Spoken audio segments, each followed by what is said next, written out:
I would like to introduce you to Tanja. As a breathwork coach and somatic therapist, she is someone who has been alongside my journey as well, and her knowledge has really helped me a lot. I've been wanting to find a way to share some of it with you all, and so I decided to invite her to my home to have a conversation about all things regarding how to deal with your emotions, anxiety, breathing, understanding your feelings, healthy relationships, and much more. I really hope that you enjoy. Hi, Tanja. How are you today? I'm really well. You're really well? Okay, great. I'm really looking forward to having this conversation with you today. I have a few questions that I've written down that I'm going to ask you, but we're just kind of going to see where we go from there. To start the conversation, I wanted to ask you about something that I think a lot of people can relate to, and that is that feeling that something is just not quite right, and you don't really know what it is. Like, you don't have one specific thing in your life where you're like, this is making me feel this way. It's more this continuous feeling of heaviness and sadness, I think, that a lot of people experience, but they don't really know where it comes from. That's what I've heard from conversations I've had. A lot of people experience this. What would you say to that in terms of how can one deal with that feeling, or where does it come from? That's a really interesting question. I would say the first thing that you have to stress is to be in your body, so to be connected to yourself and to your feelings. And then ask yourself the right questions. I would say in the first place, what do I actually feel? Maybe I'm feeling hot in my chest, or I'm feeling really chilly, or my chest is contracting. Then what do I feel? I feel sad, or I'm feeling really angry. I'm scared. You would say whenever we feel something, even though we don't know in that moment where it's coming from, it probably is there for a reason. Like, most of the time it's not there by coincidence or by accident. It's probably trying to tell us something. Yes. So you would say just sit with that, right? And try to figure out what are the thoughts behind it, or what are you feeling, because I think most of the times feelings are trying to tell us something. Yes. And so it's really about listening to that, right? Yeah, I believe that is why a lot of us keep busy all the time, because as soon as we sit down and stuff from the past starts coming up through the body and tries to express itself and tries to deliver the message it has for us. The key really with solving all the emotional residue is not to turn away from the discomfort, but turning towards and just sitting with it and observing it and acknowledging it. Go through this degree of discomfort. If we do say most of the time emotions are trying to tell us something, then probably it also gets worse if we distract ourselves, because if it's trying to tell us something and we're not listening, then people wonder, why is it getting worse? Probably because we're not listening to it, right? Because we're distracting, we're doing this, doing that, talking to that person. Let me do everything but sit with that feeling, and then it will just get worse and worse and worse until, boom. It builds up. It builds up, and so then it by explodes. Pushing it away, it doesn't go away. Yeah. It just goes underground and it goes into the body. Actually, by not addressing stuff, we start attracting things. We start attracting the same circumstances, just in different costumes. Yeah. Because the issue wants to be solved. So it's brought up again and again, put in our faces and say, please deal with me. Yeah. Yeah. So in the beginning you get a little ding. Ding, I'm here, please listen to me. And if we don't listen, it comes dong. and if you still don't listen, it's it might slap you around a little bit. Yeah. Yeah, I agree. Yeah. Okay, that's a good point. Within conversations that both of us have had, you were telling me one of the best ways to listen to your emotions more is grounding. That's something that you talk about a lot. So maybe you can tell me a little bit more about grounding and what it is and why you think it's so important. If you're in your head and out there, in your past, in your future, just distracted and dissociated, you're not able to feel your feelings. So grounding means coming back to your body, connecting your mind with your body. Very simple tool to come back to your body would be breath awareness. Just getting aware of your breathing, following your breath, your inhale into your body, and observe where it lands. You breathe more into your chest, you breathe more into your belly. Are your floating ribs engaged? Do they move sideways? When do you stop breathing? Are you actually breathing? Yeah, because breathing, if we are kind of emotionally up, often we simply forget to breathe. We hold our breath, and that helps us not to feel. Yeah. So when you start breathing very regular and deep and calm, that also helps you to feel in the first place. You could use any movement that brings the energy from In the up head. here Yeah. back down To the body. into the body, into the legs, into the feet.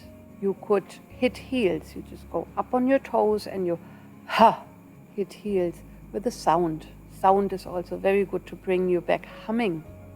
It's like feeling your throat with a hum, like oh. Yes. Anything that connects your thinking process with your physicality. Actual physical body. It's actually sometimes much more uncomfortable to be in the body than not to be in the body, because you're actually then aware of how you're feeling, right? Yes. Yeah. Yes. So it's not surprising if one starts these exercises and thinks, oh, actually I don't want to do that anymore. I don't really like that, because it's not comfortable, but it's really important. Also with the meditation, because you asked before, I think it's one point, if somebody is really stressed out and the mind is really racing, it doesn't help to say, oh, you have to still your mind. It just makes you more upset with yourself. So then the breathing is good, because it gives your mind something to do. If the body is not relaxed, your mind will have an issue with relaxing. The mind relaxes when the body is relaxed.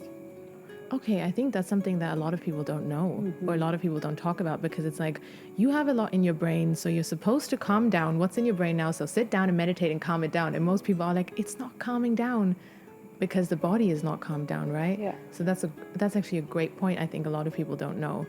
And then you suggest breathing for that, right? Breathing and consciously relaxing. So you get into a comfortable position, give your belly permission to relax. And then your lower back, your shoulders.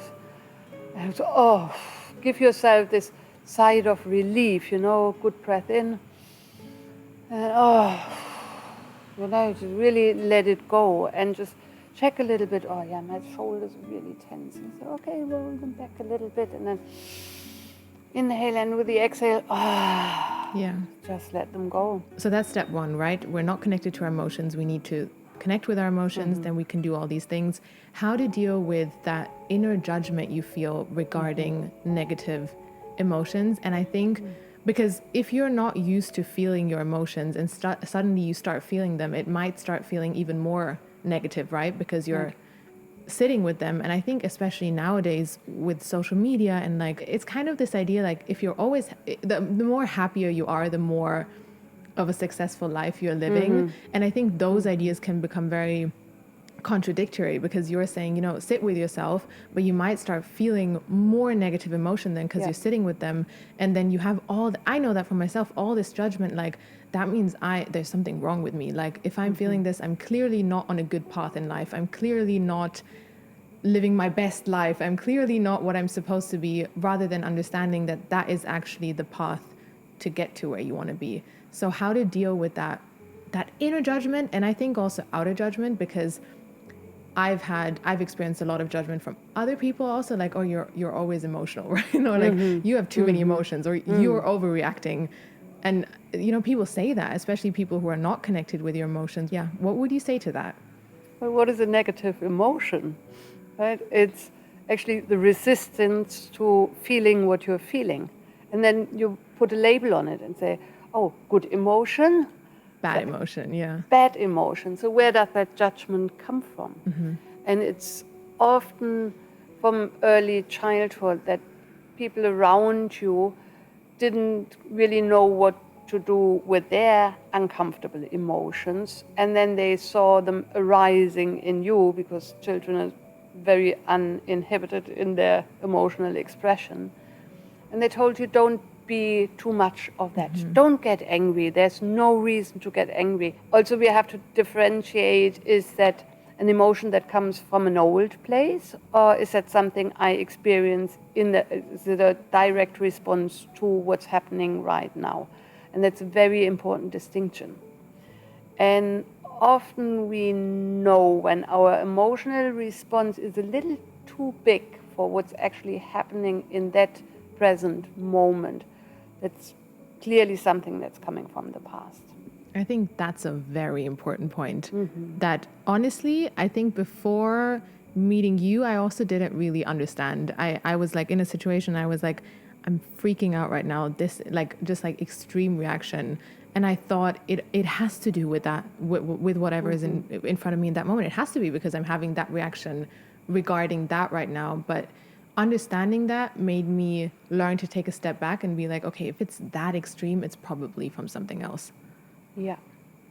And this stepping backward, like one step back, that's a really important key. The longer you can extend the pause between what actually is happening that triggers that reaction and reacting. If you can put a little kind of, just a big breath in and out. So the bigger you can make that little gap before you react, the more choice you create to respond. That's a good point, right? Every time we have a very, very extreme reaction, it's probably from, what would you say, childhood? From the past? Wounding. From we have been hurt before and haven't dealt with the emotion properly. Often the root cause often lies in childhood where we had to felt the need to form our personality according to our environment so that we could feel safe and welcome, and we did our best to feel loved and taken care of, right? We were directly depending on our caregivers. That's the part that I think if we as people generally could change our mindset on that, it would be so helpful, because it's like, then technically every time we have a big reaction, it's actually a wonderful, wonderful opportunity to go back and heal those old wounds. And it doesn't really make sense that there's so much judgment on negative emotions or reactions and all that, because they're actually, it's like a compass, right? It's like it will show you where you need to go back and look at something. And it's actually, if we find good ways to deal with it and not throw it onto other people, because that's also not the right way, it's actually a beautiful thing. There is no negative emotion. Like anger, let's say anger is to protect you from invasion, from physical invasion. You want to get angry at somebody who is getting too close to your personal space, that you say, okay, please, to create healthy boundaries, right? You want to be scared, or you're under the car, if you don't have any fear, Gonna be hit by the next truck. Right, you don't make it very far in life, right? Because you will be dead. Yeah. If you really feel your authentic emotions, you will feel them in the moment, and you will be able to self-regulate it to a point where you say like, whoa, that's a lot of emotion, but you can connect the physical sensation of this rising heat to, oh, okay, this is happening. Aka, I am really angry. And you don't suppress that, you acknowledge that. These feelings try to guide us to something, they try to tell us something. Also, what is happiness? It's not skipping along the street 24/7, It's like, I found a really nice way of saying what happiness is. It's the balance between your responsibilities and what you actually enjoy doing. This is where the space of happiness is created, because it's not having what you want all the time. If you completely neglect the responsibilities you have to other people you choose to be close with, you relate with, not to everybody, right? But then you have to find the middle ground. Yeah, 100%. Because that's what, sometimes when I've had interactions with people where I feel like they heavily judge negative emotions, it's also like that continuous fake happiness makes it almost impossible to see other people in pain when we're close to them, or see, oh my God, I've hurt this person right now. But in their world, it's like, I'm fine because I'm happy all the time, ha ha ha. Meanwhile, there's a lot of pain that's caused right within that.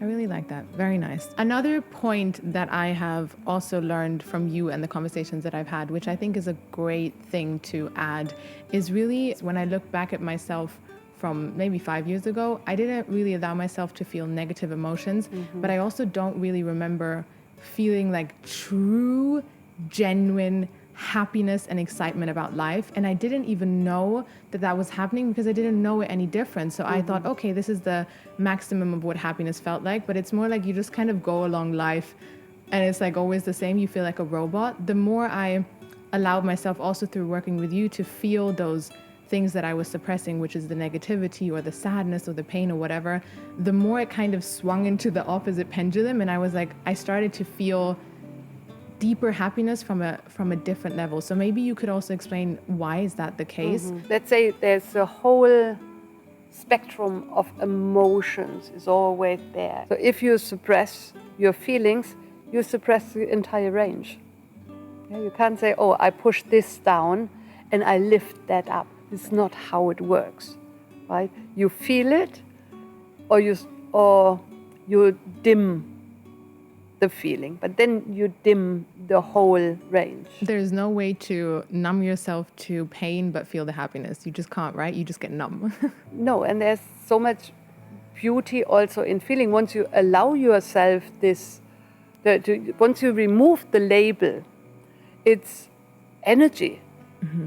And it's anger carries an incredible amount of energy. It can really, if you use that energy, if you free up that energy, it propels you forward, right?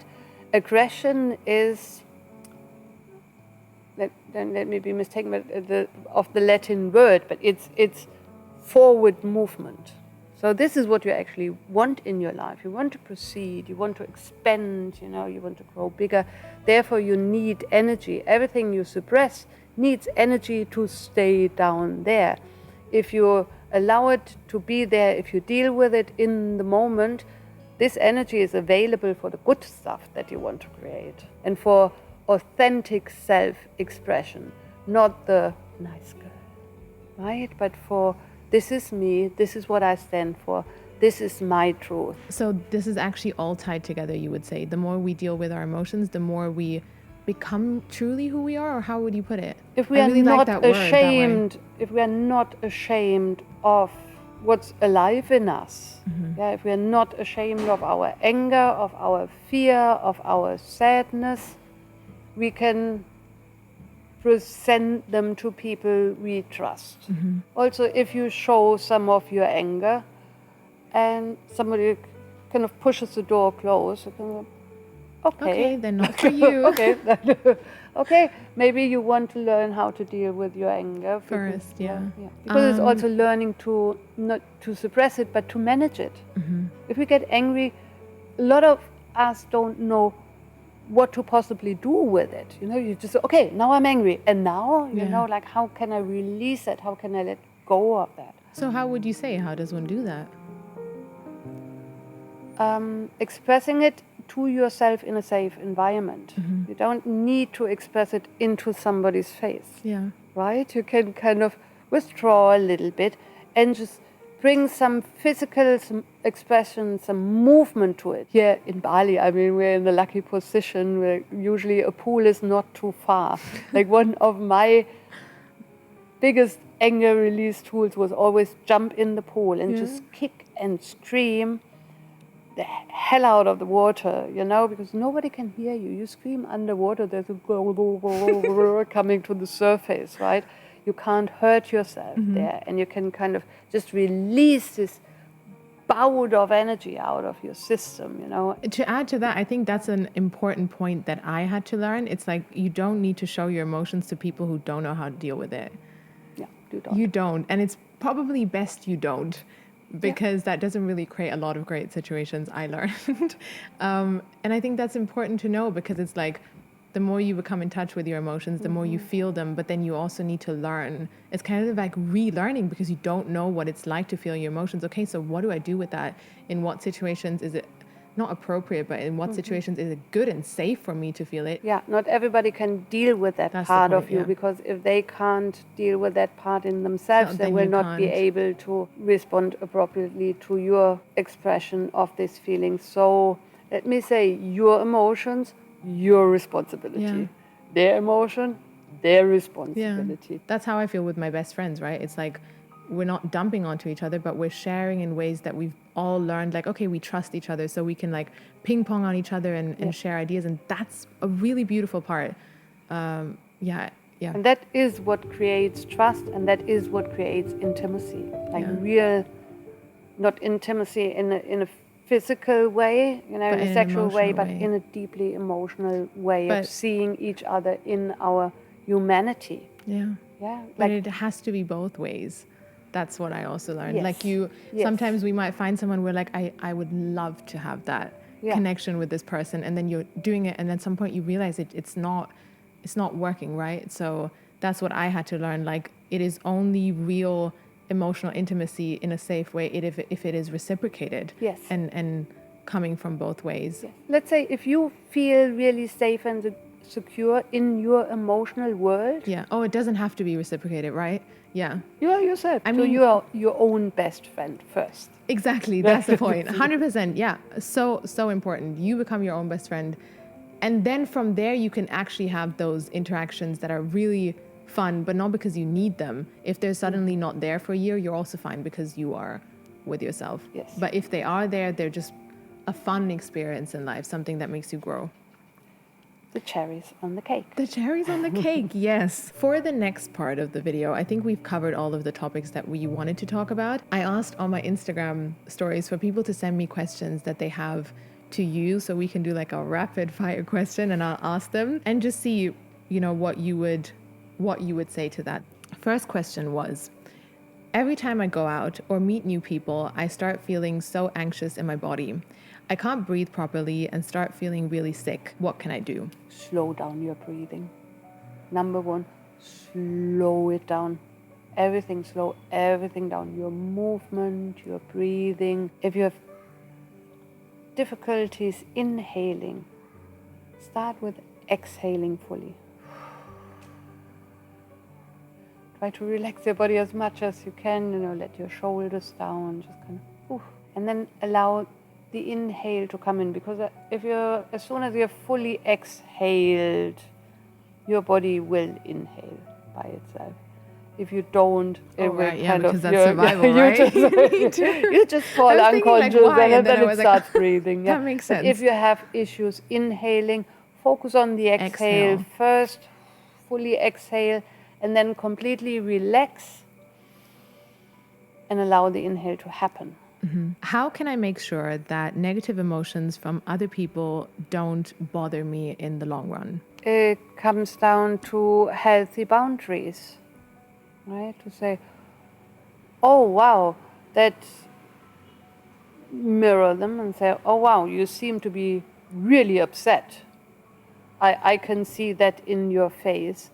And sorry, that's too much for me for now. Can you kind of tune it down a little bit, because I cannot deal with that. And it might be in that moment. I can't deal with it in that moment. Yeah. I don't have the emotional capacity to deal with this right now. Right now to deal with it. I hear you. Mm-hmm.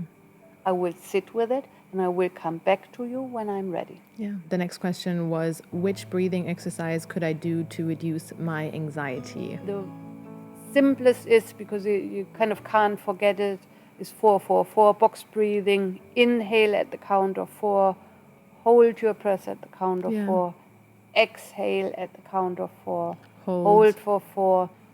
The next one we have is, why do I keep attracting emotionally unavailable men? Help. How can I stop this?